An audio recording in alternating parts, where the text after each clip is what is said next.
Hey everybody, Wookie here. In this video, we're going to go through the new console dev letter, specifically targeted to the issues that we're having on console. Now, there's a lot of positive in this article, but there's also some negatives, and we're going to go through it all in this video. If you find the information useful, consider liking and subscribing to see more. So, jumping right in, the first thing they go over is the ranked mode, which, as we all know, was released as part of update 7.2, and they've been listening to the community, and the biggest community feedback is the addition of solo mode and also implementing a team placement into the ranked algorithm.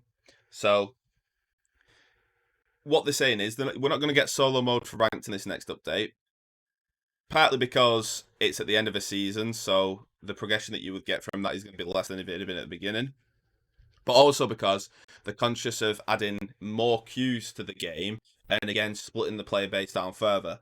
Now, what they're considering doing is closing some of the least popular queues in perhaps certain regions. Now, in the North American region and the European region, there's not really issues with matchmaking at all, no matter what mode you want to play, except from the first person's perspective. But certainly, if you play third person perspective, whether it's ranked or unranked, you get in a game in seconds. Even team deathmatch, which is good. But for the lesser regions, they're considering closing some of the queues down. So maybe first person's perspective ranked to funnel players into the same kind of queues to fill up the games better for them. Now, they did have an article like last week or something, and it was like, does first person's perspective want saving? And they asked people if they liked that mode to play on this certain weekend to get an gauge of how many players were interested in it. And I don't think we've received any feedback on that one yet, but I think depending on how that goes, starting in Season 8, they may well close those queues down and add these queues that are obviously highly requested. But that's something we'll just have to see. Also, implementing team placement into the ranked algorithm, I think, is important because if you get 4 kills and save your team early on from all dying, but unfortunately die yourself, then you might end up with a poor score. Whereas your teammates might go on, not even get a kill, but because they've survived longer, they'll get a positive score. So I think balancing that into the algorithm is important. And again, they just talk about balancing and the tweak. They're going to be tweaking and changing as the seasons go on to try and get that perfect mix, which is good.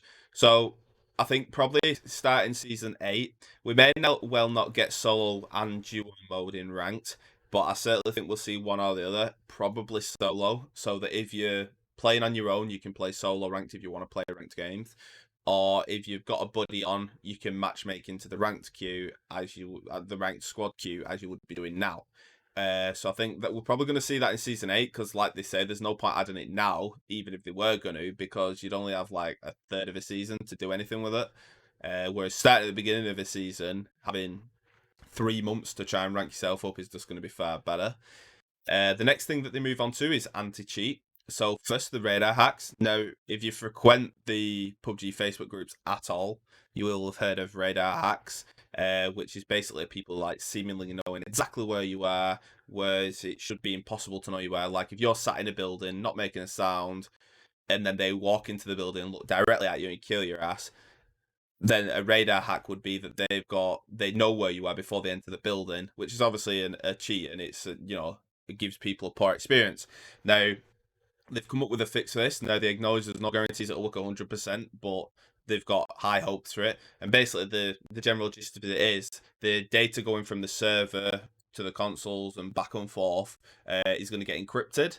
So the applications that intercept that data and then tell the players where everything is, it ain't going to work properly, which is good. So in theory, it should work great. It may well increase packet loss because the console and the server and vice versa have to decrypt the data, which may have unforeseen issues.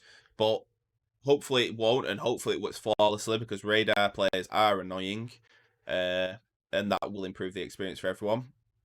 The second thing they talk about is the SMS authentication. So on the PC, if you play ranked, it sends a text to your phone and you authenticate the phone so that if that account's caught cheating, it blocks not only the PUBG account, but it also blocks the phone number as well. So that if that cheater wanted to create another PUBG account, they'd also need another phone number to authenticate and then cheat in ranked again. So basically, it's making it much harder for cheaters to just get banned, create a new account, get banned, create a new account, which is just a rinse and repeat. You know, you're not really getting anywhere. You're not stopping the cheaters. You're just stopping an account. It takes 2 minutes to create a new PUBG account on PC.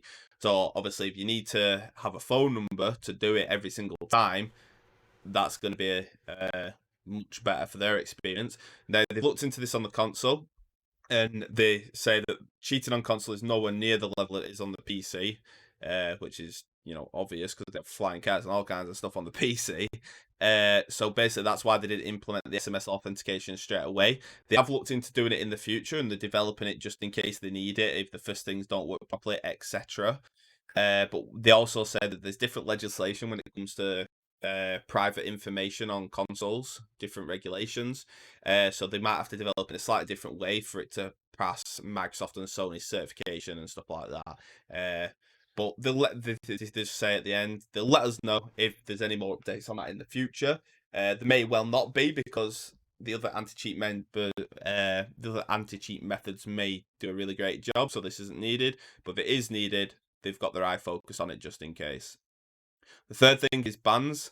They've got an automated system to try and catch 99% of players. Obviously, a lot of them are slipping through the gaps. So they've got community managers that go around and they review these issues. So when you report somebody at the end of a game, if it's not been caught as an auto ban, it'll go to a community manager, which will then analyze the gameplay, analyze the data feed, and if it's out of place where it's like impossible situations have happened, then they'll drop a manual ban, which is great.